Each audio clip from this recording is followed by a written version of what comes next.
এখানে পৌঁছানোর পর মনে একটা আলাদাই শান্তি কাজ করছে এবং মুখে অটোমেটিক হাসি ফুটে যাচ্ছে।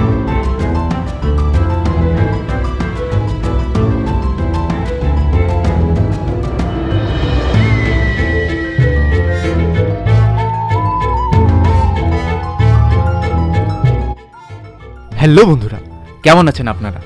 আশা করছি সবাই ভালো আছেন, সুস্থ আছেন। আমার আবার একটা নতুন জার্নিতে আপনাদের সবাইকে স্বাগত। আজকে আবারও বেরিয়ে পড়েছি নতুন একটা গন্তব্যের সন্ধানে।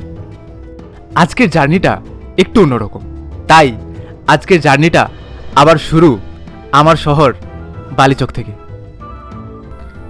এবং বালিচক স্টেশন থেকে লোকাল ট্রেন ধরে রওনা দেব হাওড়া স্টেশনের উদ্দেশ্যে।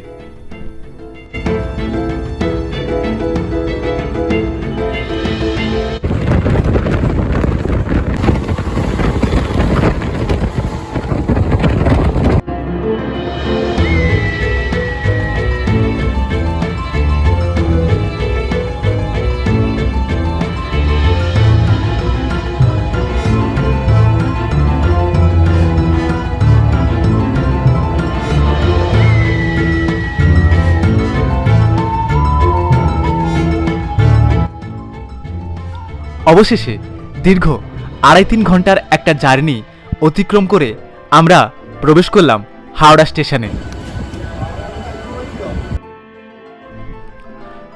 আমাদের ট্রেনটা একটু লেট করাতে হাওড়া পৌঁছতে অনেকটা দেরি হয়ে গেছিল।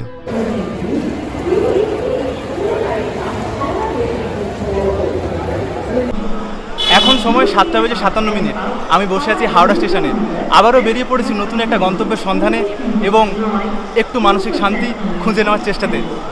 এখন থেকে প্রায় 30 মিনিট পর, অর্থাৎ 8:25 আমার ট্রেন রয়েছে 13009 দুন এক্সপ্রেস, যেটাতে করে আজকে আমার জার্নি শুরু হবে হাওড়া টু বারাণসী। হ্যাঁ, আজকে আমরা বারাণসী বা বেনারস যাচ্ছি। অবশেষে সব অপেক্ষার অবসান ঘটিয়ে 13009 দুন এক্সপ্রেস প্রবেশ করল হাওড়া স্টেশনের 8 নম্বর প্ল্যাটফর্মে।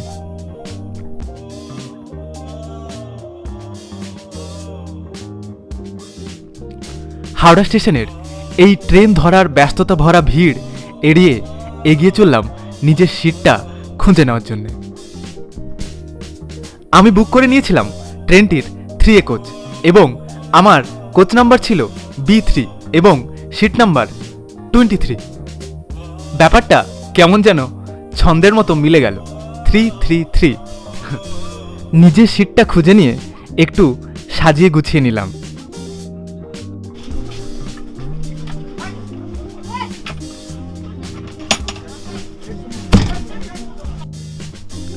থার্ড এসি কোচে আমাকে দিয়েছিল একটা বালিশ, একটা কম্বল এবং 2টো চাদর, এবং সবকটা জিনিসই মোটামুটি পরিষ্কার পরিচ্ছন্ন ছিল। হাওড়া থেকে বারাণসী যাওয়ার জন্যে অনেকগুলো ট্রেন রয়েছে, সেগুলি যথাক্রমে, আর তার মধ্য থেকে আমি বেছে নিয়েছিলাম 13009 দুন এক্সপ্রেস। চলুন আজকে জার্নিটা শুরু করা যাক। ট্রেনটি ছাড়ার আগে তার বাথরুমের অবস্থা কিছুটা এই রকম ছিল, মোটামুটি বেশ পরিষ্কার পরিচ্ছন্ন ছিল, কিন্তু ট্রেনটি ছাড়ার পর তার পরবর্তী সময় গিয়ে এটা কতটা পরিষ্কার পরিচ্ছন্ন থাকবে সেটার গ্যারান্টি দিতে পারছি না।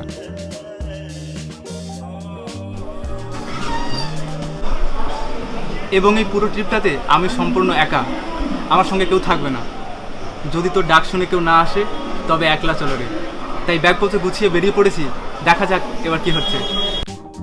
হ্যাঁ, ঠিকই শুনেছেন, ব্যাগপত্র গুছিয়ে একাই বেরিয়ে পড়েছি। পুরো সফরটা একাই করব, আর যা এক্সপিরিয়েন্স হবে সেটা শেয়ার করে নেব আপনাদের সঙ্গে। প্রায় 8:30 ট্রেনটি হাওড়া স্টেশন ছেড়ে এগিয়ে চলল তার গন্তব্য বারাণসী জাংশনের উদ্দেশ্যে। এই জার্নিতে ট্রেনটি মোট 693 কিমি পথ অতিক্রম করবে এবং হাওড়া থেকে বারাণসীর মাঝখানে টোটাল 29টি স্টেশনে দাঁড়াবে। কথা বলতে বলতে ট্রেনটি পৌঁছে গেল তার প্রথম হল্ট শ্রীরামপুরে।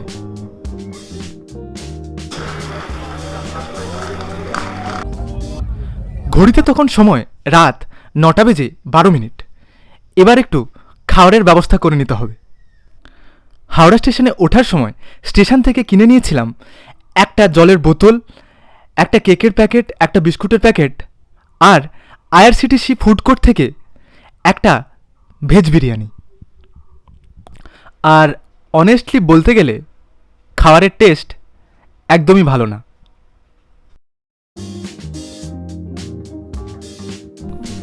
যাই হোক, খাওয়া দাওয়া শেষ করে এবার ঘুমানোর পালা। তাই নিজের বেডটা একটু ঠিকঠাক করে নিলাম, ঘুমানোর ব্যবস্থাটাকে একদম পাকাপাকি করে নিতে। আর এদিকে ততক্ষণে আমাদের ট্রেন এসে পৌঁছেছে বর্ধমান জংশনে। এখন সময় রাত্রি 10:28। ট্রেনটি তার যাত্রাপথের 105 কিমি পথ অতিক্রম করে এসে পৌঁছেছে বর্ধমান জংশনে। এখানে হল্ট রয়েছে 5 মিনিট।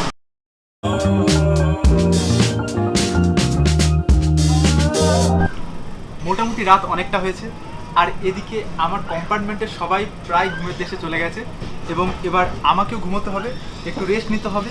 তো বন্ধুরা, আজকে এখান থেকে বর্ধমান থেকে শুভরাত্রি, আবার কাল সকালে দেখা হচ্ছে। হঠাৎ করে যাত্রীদের ওঠানামা শব্দে ঘুম ভেঙে গেল। আমাদের ট্রেন তখন দুর্গাপুর জংশনে পৌঁছে গেছে। যাই হোক, তারপরে সব কিছু শান্ত হতে আবার ঘুমোতে গেলাম।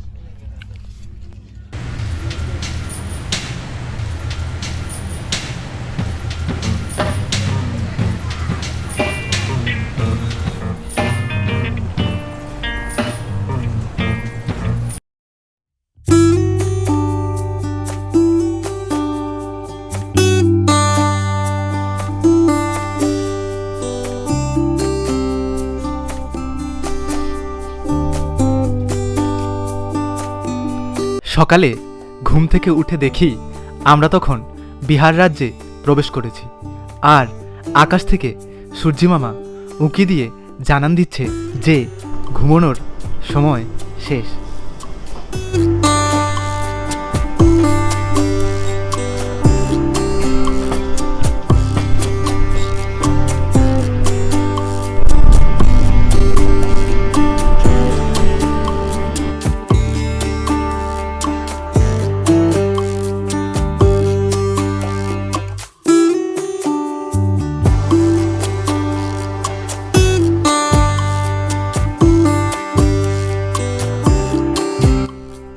সত্যি কথা বলতে, বাড়ি থেকে যখন ব্যাগপত্র গুছিয়ে একা বেরিয়ে এসেছিলাম তখন একটু ভয় তো হয়েই ছিল।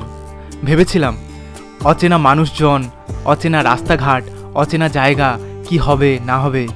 কিন্তু এখন এই মুহূর্তে এই জায়গাতে দাঁড়িয়ে এই একা ভ্রমণের যে অভিজ্ঞতা, সত্যি সারা জীবন মনে থেকে যাবে।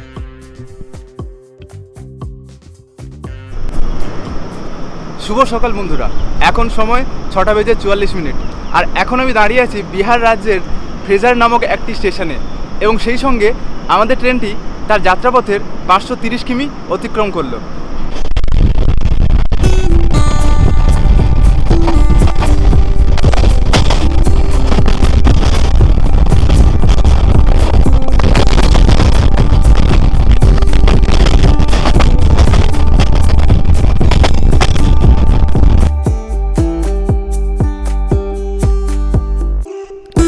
এখন আমরা পার করছি সোন নদী বা সন নদী।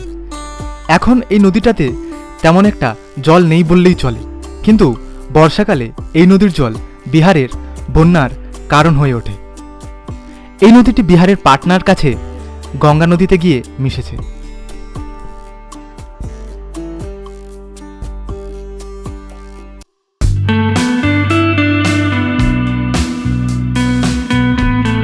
তারপর কামরায় এসে সকাল সকাল এক কাপ কফিতে চুমুক দিতে দিতে দেখলাম যেই কামরাগুলোকে আমরা ডাস্টবিন বানিয়ে রেখেছি, রেলকর্মী থেকে একজন এসে সেগুলোকে সুন্দর করে পরিষ্কার করে দিচ্ছে।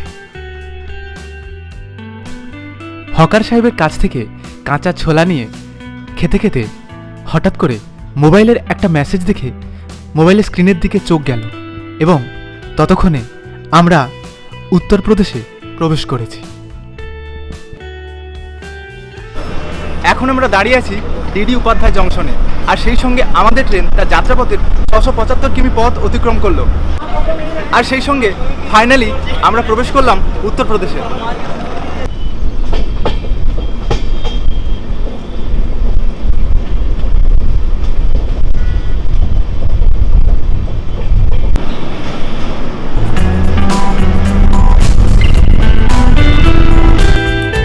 এখন আমরা পার করছি গঙ্গা নদী, তার মানে অলরেডি আমরা বেনারস পৌঁছে গেছি। এর পরে রয়েছে কাশী স্টেশন, আর তারপরেই ঘাটো কা শহর বেনারস।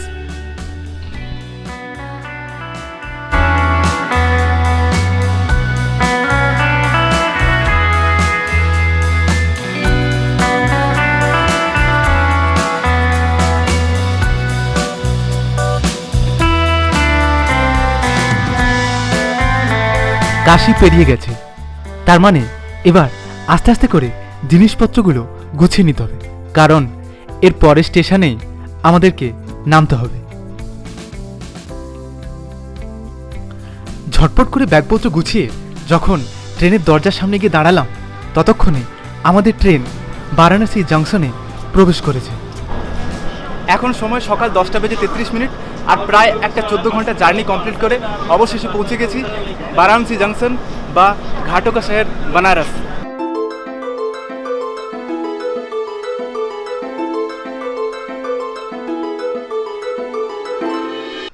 আর সেই সঙ্গে দুন এক্সপ্রেস তার যাত্রাপথের 693 কিমি পথ অতিক্রম করলো, এবং এখান থেকেই আমরা বিদায় জানালাম আমাদের এতক্ষণের পথের সঙ্গী দুন এক্সপ্রেসকে।